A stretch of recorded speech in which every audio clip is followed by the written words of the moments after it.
Hello student, कैसे हो आप लोग। स्टूडेंट, आज की इस वीडियो में हम बात करने वाले हैं क्लास 12 सोशियोलॉजी के most important VVI question answer के बारे में, जो आपके 2023 बोर्ड एग्जाम के लिए काफ़ी इंपॉर्टेंट वाले हैं। तो जो क्लास 12 सोशियोलॉजी के छात्र हैं, आज की इस वीडियो को पूरा लास्ट तक जरूर देखिएगा, क्योंकि आज की इस वीडियो में हम VVI objective question with answer लेकर आए, जो आपके बोर्ड एग्जाम के लिए बहुत ही ज़्यादा महत्वपूर्ण है। तो देखिए, 2023 में जो 99% यही प्रश्न आएगा बोर्ड एग्जाम में, आप लिख लीजिए, क्योंकि 2023 बोर्ड परीक्षा के लिए जो वीवीआई ऑब्जेक्टिव क्वेश्चन है पूरे बुक से लिया गया है। यानी जो आपका पूरा बुक है एनसीईआरटी का सोशियोलॉजी का, पूरे बुक का वीवीआई ऑब्जेक्टिव क्वेश्चन आज हम क्वेश्चन विथ आंसर बताने वाले। तो वीडियो को आप लास्ट तक देखिएगा। यदि आप चैनल पर नए तो चैनल को सब्सक्राइब कर लीजिएगा, वीडियो को लाइक कीजिएगा, शेयर जरूर कीजिएगा अपने दोस्तों के साथ। चलिए स्टार्ट करते हैं वीडियो। देखिए, पहला प्रश्न है, आपकी स्क्रीन पर देख सकते हैं। पहले प्रश्न से हम स्टार्ट करते हैं सोशियोलॉजी का ये वीडियो। देखिए, पहला प्रश्न है, पावर इलिट किसकी रचना है। यानी जो पावर इलिट है ये किसकी रचना है, ये बताना है। आपके पास चार ऑप्शन है, हमने आपको चार ऑप्शन दिए। जिस प्रकार से बोर्ड एग्जाम में आपको एग्जामिनर चार ऑप्शन देते हैं मॉडल पेपर के साथ में आपको, तो इस प्रकार से हमने भी आपको चार ऑप्शन दिए हैं। देखिए, ए आपका सी राइट मिल्स,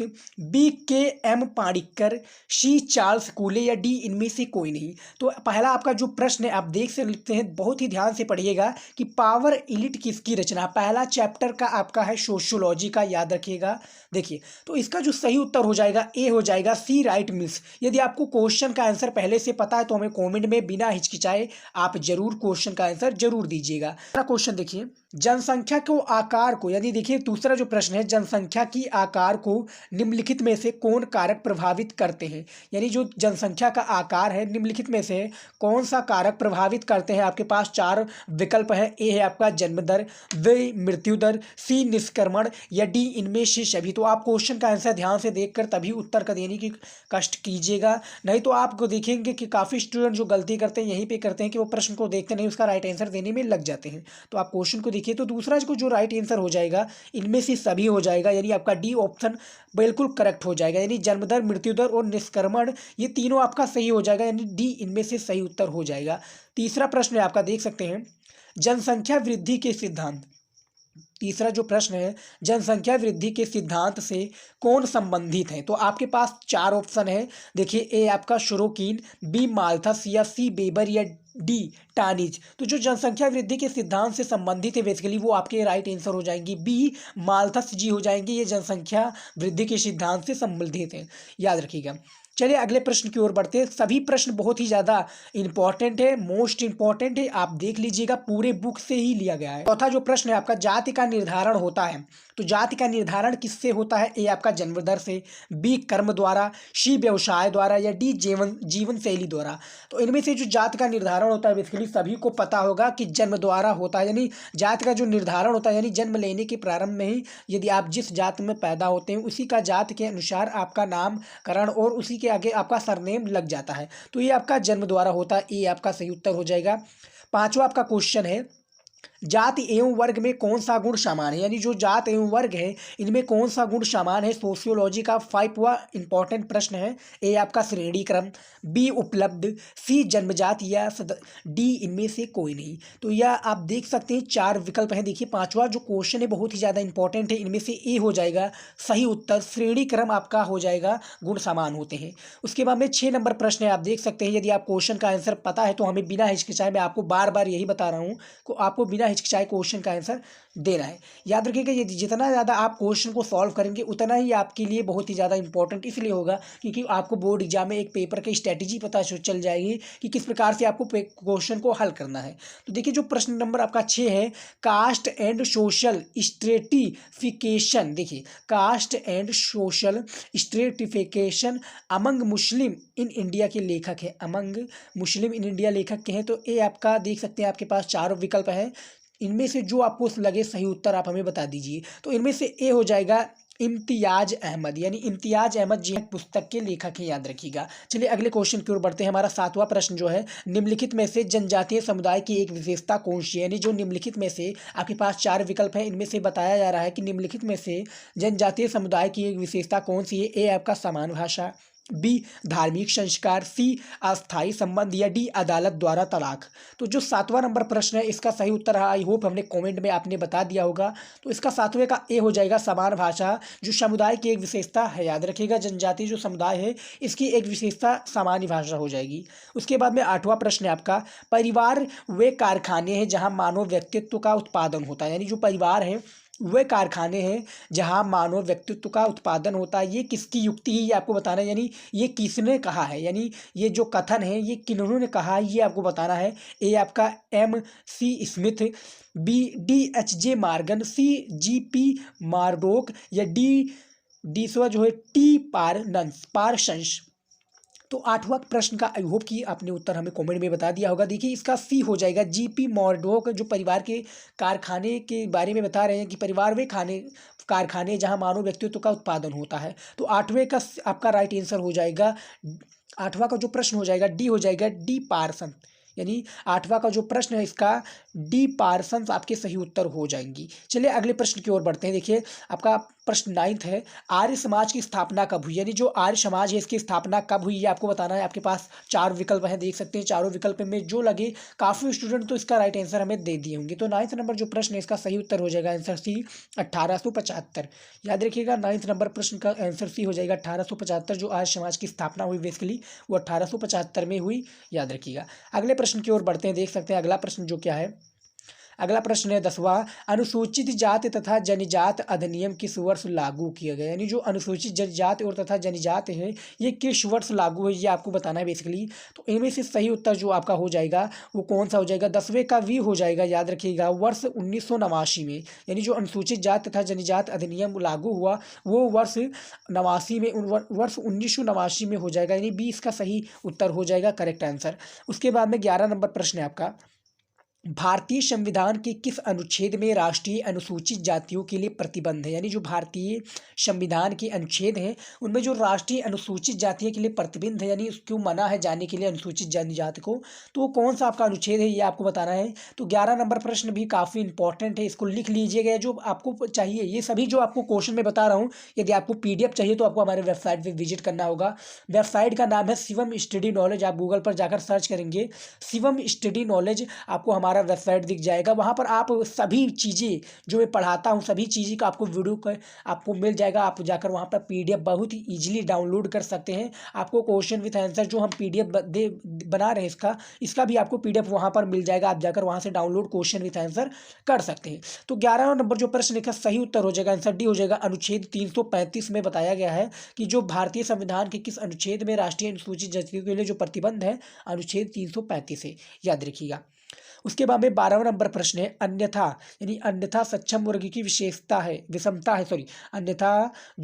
अन्यथा सक्षम वर्ग की विषमता है एवं बहिष्कार के लिए जिम्मेदार है। यानी अन्यथा सक्षम वर्ग की जो विषमता एवं बहिष्कार के लिए जिम्मेदार कौन है ये आपको बताना है। तो इनमें से जो सही उत्तर हो जाएगा 12वां का सही उत्तर हो जाएगा आंसर ए, सामाजिक व्यवस्था व दृष्टिकोण। इसके राइट आंसर हो जाएंगे, ए आपका सही उत्तर हो जाएगा। देखिए अगला प्रश्न है 13 नंबर, भारत में विविधता के कारण उत्पन्न चुनौती में एक नहीं है। यानी इसमें नहीं की बात हो रही है कि जो भारत में विविधता के कारण, काफ़ी लोग समझते हैं कि भारत में विविधता के कारण उत्पन्न चुनौती कौन सी है या कौन है, तो इसमें नहीं की बात हो रही कि भारत में जो विविधता के कारण उत्पन्न चुनौतियों में से कौन एक नहीं, ये आपको बताना है। ए आपका क्षेत्रीयता, बी सांप्रदायिकता, सी जातिवाद, या डी रंगभेद। तो 13 का सही उत्तर हो जाएगा आंसर डी रंगभेद आपका सही उत्तर हो जाएगा 13 नंबर प्रश्न का। उसके बाद में 14 नंबर प्रश्न है आपका, राज्य पुनर्गठन आयोग की स्थापना किस वर्ष हुई। यहाँ पर आपका राइट आंसर देखिए कि जो राज्य पुनर्गठन है इसकी जो स्थापना हुई बेसिकली वो कब हुई ये आपको बताना है। तो आपके पास 4 ऑप्शन हमने दे दिए। इस प्रकार से 4 ऑप्शन दे दिए क्योंकि बोर्ड एग्जाम में भी आपको 4 ऑप्शन दिए जाते हैं। तो काफ़ी स्टूडेंट कहते हैं कि सर आपने ऑप्शन नहीं दिया, कि ऑप्शन देंगे तो आप ट्रिक भी लगा देंगे, तुक्का भी लगा देंगे। तो मैं आपको पहले ही बता दूं कि आपको तुक्का लगाकर नहीं जाना है, नहीं तो आप ऑब्जेक्टिव क्वेश्चन कोई भी नहीं कर पाएंगी। याद रखिएगा आपको पढ़कर जाना है, याद करके जाना है। यदि जब लगे कि तुक्का लगाने के लायक है तब आप लगाइएगा, वो भी सोच समझ के, या नहीं कि जहाँ पर जाए वो तुरंत कहें हाँ ये सही है, ये आपको नहीं करना है। आपको क्वेश्चन विथ आंसर में जितना भी पढ़ा रहा हूँ आपको याद करके जाना, क्योंकि बहुत ही ज़्यादा ये सब इंपॉर्टेंट है। और मॉडल पेपर को जो जरूर ही है जरूर हल करना है, आप हमारी वेबसाइट में जाइए, वहाँ पर आपको सभी चीज़ें के मॉडल पेपर हल मिल जाएंगे, आप जाकर वहाँ से ईजिली डाउनलोड करके हल कर सकते हैं। देखिए उसके बाद में 15 नंबर आपका प्रश्न है, क्षेत्रवाद की प्रबल होने का क्या कारण है। जो क्षेत्रवाद है इसकी प्रबल होने का कारण क्या है ये आपको बताना है। ए आपका भाषाई प्रेम, बी असंतुलित आर्थिक व्यवस्था, सी सामाजिक अन्याय व पिछड़ापन, या डी ये सभी। तो क्षेत्रवाद की जो प्रबल होने का कारण है बेसिकली वो आपका हो जाएगा डी हो जाएगा ये सभी, यानी तीनों ये चीजें क्षेत्रवाद के प्रबल होने का कारण बेसिकली है, याद रखिएगा। उसके बाद में 16 नंबर जो क्वेश्चन है आपका देख सकते हैं, धर्म का सामाजिक सिद्धांत किसने प्रस्तुत किया। बहुत ही ज्यादा महत्वपूर्ण ये प्रश्न है कि धर्म का जो सामाजिक सिद्धांत है ये किसने प्रस्तुत किया। ए आपका Max Muller, B R Brown, C Durkheim, या एस सी राय। तो जो 16 नंबर इसका आपका प्रश्न है इसका राइट आंसर कमेंट में आई होप कि आपने बता दिया होगा। सभी क्वेश्चन का आंसर हमें चाहिए, क्योंकि आप इस प्रकार से एक टेस्ट के रूप में भी इसको आप ले सकते हैं, यानी एक प्रकार से टेस्ट के रूप में भी ले सकते हैं, क्योंकि ये पूरे बुक का आपका बता दो, पूरे बुक का 2 चैप्टर वाइज 2 से 3 क्वेश्चन लिया गया है आपके बुक से। आप जाकर क्वेश्चन को मिला सकते हैं, आपको बुक में ही सारा क्वेश्चन मिलेगा।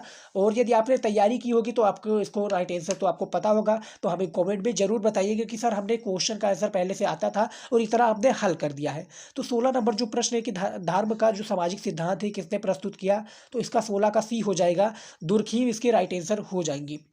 देखिए अगला प्रश्न है 17 नंबर, संस्कृति को भौतिक व अभौतिक संस्कृतियों में किसने वर्गीकृत किया है। यानी जो संस्कृत है इसको भौतिक और अभौतिक संस्कृतियों में किसने वर्गीकृत किया है ये आपको बताना है। तो देख सकते हैं 17 का जो सही उत्तर हो जाएगा आंसर डी हो जाएगा, अगारबन आपके राइट आंसर हो जाएंगे।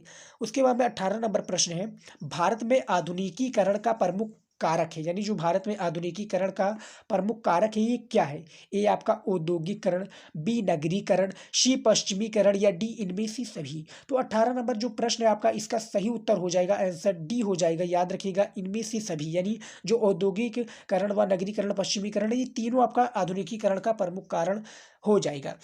आई होप कि आपको पता हो गया। उसके बाद में हम बात करेंगे 19 नंबर प्रश्न के बारे में, ग्राम पंचायत का कार्यकाल कितने वर्ष का होता है। यानी जो ग्राम पंचायत है यानी जहाँ पर गांव के जो पंचायत होते हैं, यानी अब तो गांव में पंचायत भी बनने लगे हैं, क्योंकि ग्राम प्रधान के द्वारा जो आदेश आता है, यानी जिस भी कंट्री के यदि जिस भी आप राज्य के, यानी उत्तर प्रदेश के हैं, बिहार के हैं, झारखंड के हैं, या राजस्थान के हैं, जिस भी आप राज्य होंगे, तो वहाँ पर आपको क्या होता है जब आप गाँव में होंगे तो आपको प्रधान देते हैं, ग्राम प्रधान के द्वारा आपको, तो ग्राम प्रधान ही जो है तो ग्राम पंचायत का कार्यकाल संभालते हैं। तो इसमें बताया गया कि ग्राम पंचायत का कार्यकाल कितने वर्ष का होता है, तो ये आपको बताना है। तो 19 का सही उत्तर हो जाएगा सी हो जाएगा, याद रखिएगा सी हो जाएगा 5 वर्ष। यानी जो ग्राम पंचायत का कार्यकाल कितने वर्ष का होता है ये आपका हो जाएगा 5 वर्ष, सी इसका सही उत्तर हो जाएगा। चलिए अगले प्रश्न की ओर बात करते हैं। देखिए आपका 20वां नंबर प्रश्न है, पंचायतों में महिलाओं के लिए कुल कितना आरक्षण निर्धारित है। यानी जो पंचायतों में महिलाओं के लिए कितना आरक्षण निर्धारित है, जो आरक्षण है बेसिकली कितना निर्धारित है। ए आपका 33%, बी 30%, सी आपका 45%, या डी 50%।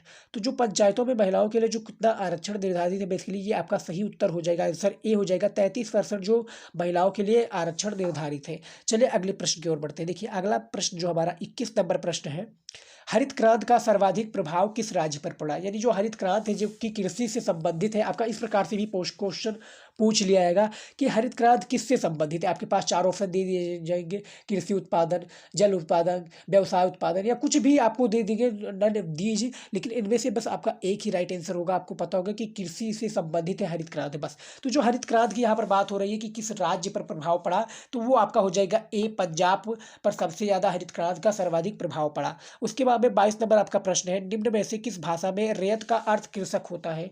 तो इसमें जो बात हो रही है कि निम्न में से किस भाषा में रैयत का अर्थ जो कृषक होता है ये किस में होता है। ए तमिल, बी तेलुगु, सी मलयालम, या डी गुजराती। तो जो इनमें से भाषा जो आपका हो जाएगा, आई होप कि आपने पढ़ा होगा, इसका राइट आंसर हमें कमेंट में दे दें, क्योंकि यदि आप जितना क्वेश्चन को हल करेंगे उतना ही आपके लिए बेटर होगा, उतना ही आप बोर्ड एग्जाम में काफ़ी अच्छे परफॉर्म कर पाएंगे। तो 22 का बी हो जाएगा, तेलुगु हो जाएगा, इसमें रैयत का अर्थ कृषक होता है। चलिए अगले प्रश्न की ओर बढ़ते हैं। 23 नंबर आपका प्रश्न है, ग्रामीण समुदाय की प्रमुख विशेषता, यानी जो ग्रामीण समुदाय है इसकी प्रमुख विशेषता क्या है। आप देख सकते हैं 23 नंबर प्रश्न का इसका उत्तर हमें राइट आंसर जल्दी बताइए। तो 23 का सी हो जाएगा राइट आंसर, कृषि आधारित समाज। यानी जो कृषि आधारित समाज है यह ग्रामीण समुदाय की प्रमुख विशेषता मानी जाती है।